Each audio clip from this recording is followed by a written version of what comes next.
Chào mừng quý vị độc giả và các đồng đạo Tam Quốc đã quay trở lại với kênh Tam Quốc Luận Chiến, nơi chúng ta cùng ngồi lại, nâng chén trà xanh, lật dở những trang sử cũ để tìm thấy những bài học mới giữa khói lửa can qua. Hôm nay, chúng ta sẽ cùng nhau quay ngược dòng thời gian về với hồi 42 của Tam Quốc diễn nghĩa, Trương Dực Đức đại náo cầu Trường Bản, Lưu Dự Châu thua chạy cửa Hán Tân. Đây không chỉ là một chương truyện mô tả sự thảm bại của Lưu Bị, mà còn là sân khấu huy hoàng nhất để một mãnh tướng vô diễn uy dũng đến mức nghịch thiên, xoay chuyển cả cục diện thiên hạ đang bên bờ vực sụp đổ. Tại sao một Trương Phi nóng nảy lại có thể dùng mưu kế khiến 50 vạn quân Tào khiếp đảm?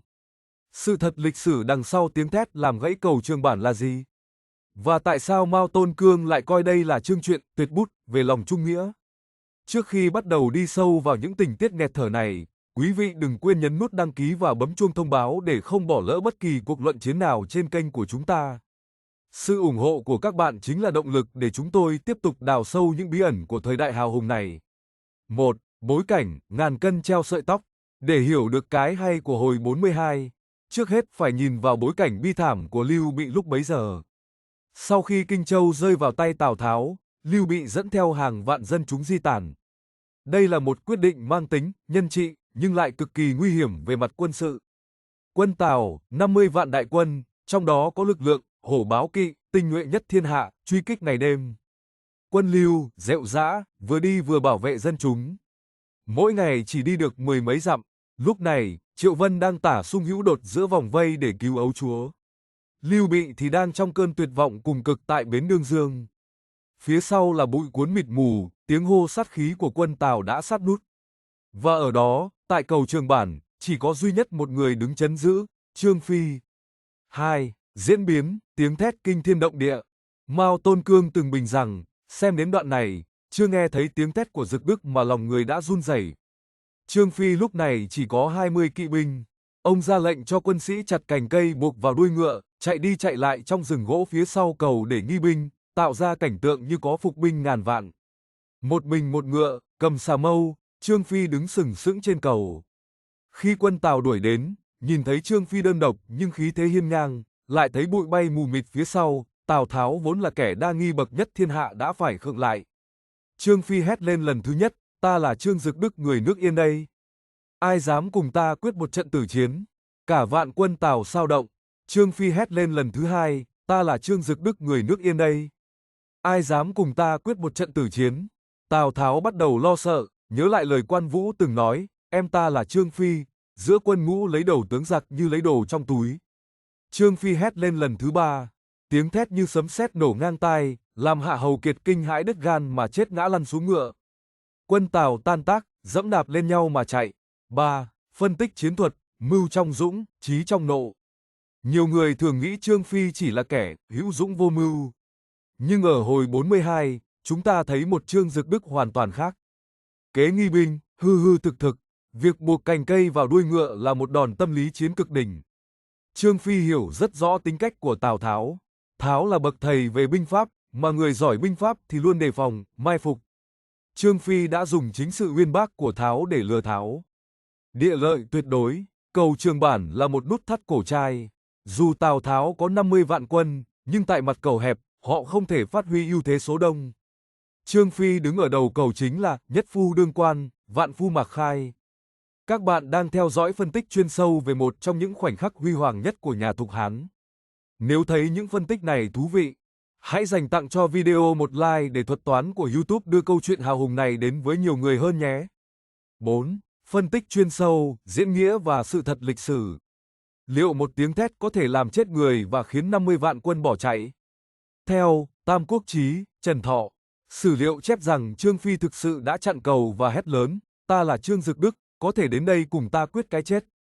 Quân Tào nhìn thấy vẻ mặt hung dữ của ông, lại sợ có phục binh nên không ai dám tiến lên.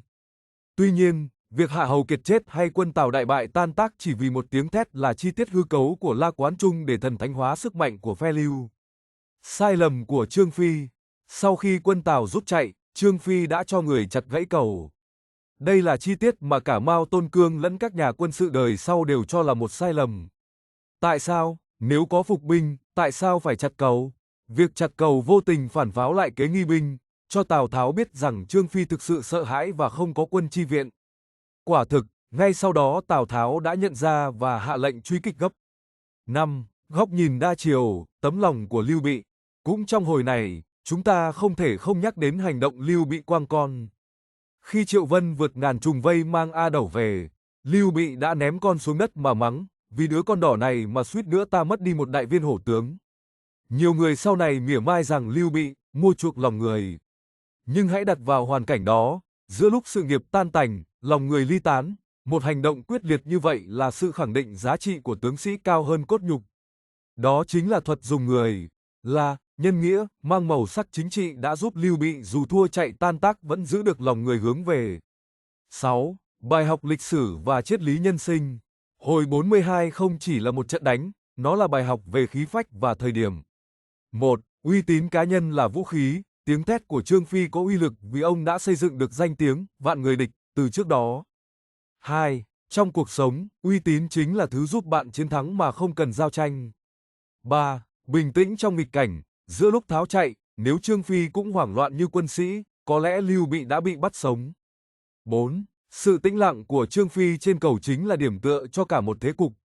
5. Sự đa nghi là con dao hai lưỡi, Tào Tháo vì quá thông minh, quá đa nghi nên mới mắc mưu. 6. Đôi khi, sự chân phương lại đánh bại được sự xảo quyệt. Kính thưa quý vị, chúng ta hãy cùng điểm qua phần bình văn truyền lại từ Thánh Thán Ngoại Thư những nhận xét sâu sắc, tinh tế và đầy tính triết nghiệm về chương hồi này. Hồi trước kể chuyện Triệu Vân xung đột nhiều trận, hồi này kể chuyện Trương Phi chỉ thét có một tiếng vang trời mà nên công. Thiên hạ cũng có người chỉ dùng hư thanh mà được việc thực tế như vậy. Tuy nhiên, người đó phải là người bình nhật có đủ thực tế để cho người ta phục. Rồi đến lúc lâm thời, nghe cái hư thanh người ta mới choáng tai mà phải sợ. Vì thế cái công của Trương Phi khác với công Triệu Vân. Đời nay, có nhiều kẻ thực tế chẳng có tài gì, đến lúc bị người ta tấn công hết sức, chỉ biết kêu thét lên như con quạ hoang mà thôi, chả bỏ làm trò cười cho thiên hạ. Trương Phi quát một tiếng cũng đẩy lui được quân Tào đấy, nhưng nếu ngày trước không có Vân Trường khoe tài em một cách ghê gớm trước mặt Tháo, thì lúc bấy giờ chưa chắc Tháo đã sợ Trương Phi đến thế. Trương Phi dừng ngựa cầm ngang mâu trên cầu, khiến quân Tào phải sợ mẹo dụ địch. Nhưng nếu trước đó không có Khổng Minh 2 lần đánh hỏa công làm tan hồn vỡ mật quân Tào, thì lúc bấy giờ chưa chắc Tháo đã nghi ngờ không dám tiến. Cho nên có thể nói rằng, không phải cái tiếng của Trương Phi làm khiếp đảm người ta, mà chính lời nói cùng cái tiếng của Vân Trường làm cho người ta lo sợ. Lại cũng không phải cái tiếng của Vân Trường mà chính là cái tiếng của Khổng Minh đã làm cho người ta sợ vậy. Huyền Đức ném Lưu Thiện xuống đất, cũng là phải lắm.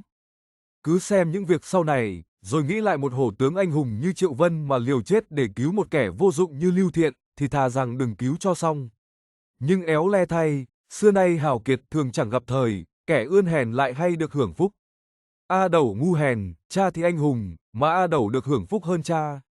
Đáng buồn thay, đọc truyện, đọc sách đến chỗ lo sợ nếu không được hoảng hốt nhiều. Ắt khi đọc đến chỗ vui mừng cũng không được vui nhiều. Không được nghi hoặc nhiều, ắt không được khoái cho lắm. Không bị hồi hộp nhiều, thì không được hả hê lắm. Chẳng hạn như đọc Tam Quốc Chí đến đoạn Lưu Huyền Đức chạy nạn. Triệu Tử Long đơn thương độc mã xung trận, quân Tào đuổi gấp khi thì thập tử nhất sinh, khi thì bất chợt có đạo binh Vân Trường cứu nạn. Gặp toàn thủy quân Lưu Kỳ đã giật mình, vừa được yên tâm lại gặp đoàn chiến thuyền Khổng Minh. Thuật một đoạn chuyện mà đủ cả, hỉ, nộ, ai, lạc, nguy cấp khoan khoái xen lẫn nhau liền liền như thế, khiến độc giả liên tiếp thấy cảnh sấm nổ mưa tạnh, sóng trào rồi gió êm. Thật là biến ảo vậy. Khổng Minh khuyên Huyền Đức kết liên Tôn Quyền làm hậu viện, Lỗ Túc cũng khuyên Tôn Quyền kết liên Huyền Đức làm hậu viện. Kiến thức hai bên giống nhau, nhưng Khổng Minh khéo ở chỗ không tự mình đi cầu người, mà khiến cho người tới cầu ta. Nếu như Lỗ Túc vừa đến, Khổng Minh đã vội vã ra đón, thì chí còn kém, mà câu truy ên không thú vị. Để cho Túc phải khẩn khoản xin gặp mặt, Khổng Minh mới chịu ra tiếp. Đó là một điểm khôn khéo của Khổng Minh. Gặp mặt rồi, nếu đưa lời thuyết ngay, cũng không giỏi. Khổng Minh không hề khêu gợi Lỗ Túc, mà Túc phải gạn hỏi Khổng Minh trước. Đó là hai cái khéo của Khổng Minh. Cho đến lúc được Túc mời qua Giang Đông, Khổng Minh cũng còn làm cao để Huyền Đức ngăn giữ, mãi sau mới làm bộ miễn cưỡng thử đi một chuyến. Trong lòng cầu người vô cùng cấp bách, mà ngoài miệng cứ thủng thẳng như không. Đoạn này lại khiến người ta nhớ đến hồi Lý Túc dụ Lã Bố giết Đinh Nguyên. Và việc Vương Doãn dụ Lã Bố giết Đồng Trác, đó cũng là những đoạn diệu văn, nhưng sau khi Lã Bố tỏ lời rồi, là Lý Túc, Vương Doãn tán thành ngay. Đến đoạn này thì Lỗ Túc ngỏ lời rồi, Khổng Minh vẫn còn khủng khỉnh làm cao. Những cuộc thuyết dụ trước kia chỉ có hai người đối thoại. Trong cuộc thuyết dụ này, ngoài Khổng Minh Lỗ Túc, lại còn xen Huyền Đức vào nữa. Thật là biến ảo. Kết, hồi 42 khép lại với hình ảnh Lưu Bị tạm thời thoát nạn tại Hán Tân nhờ sự ứng cứu của Quan Vũ và Gia Cát Lượng, chuẩn bị cho một chương mới, liên minh Ngô Thục và đại chiến Xích Bích. Trương Phi với tiếng thét tại cầu Trường Bản đã chính thức bước vào đền thờ những huyền thoại bất tử của lịch sử Trung Hoa. Cảm ơn quý vị đã cùng Tam Quốc luận chiến đi sâu vào những góc khuất của chương truyện đầy cảm xúc này. Câu hỏi thảo luận dành cho các bạn, nếu lúc đó Trương Phi không chặt cầu, liệu ông có thể phục kích và bắt sống được Tào Tháo hay không? Hay hành động chặt cầu là sự lựa chọn an toàn nhất? Hãy để lại ý kiến của bạn dưới phần bình luận, chúng tôi sẽ cùng tham gia thảo luận. Đừng quên like, share và đăng ký kênh để ủng hộ chúng tôi. Xin chào và hẹn gặp lại trong những hồi tiếp theo của Diễn nghĩa cuộc đời. Tam Quốc luận chiến lật lại sử xanh, luận bàn thiên hạ.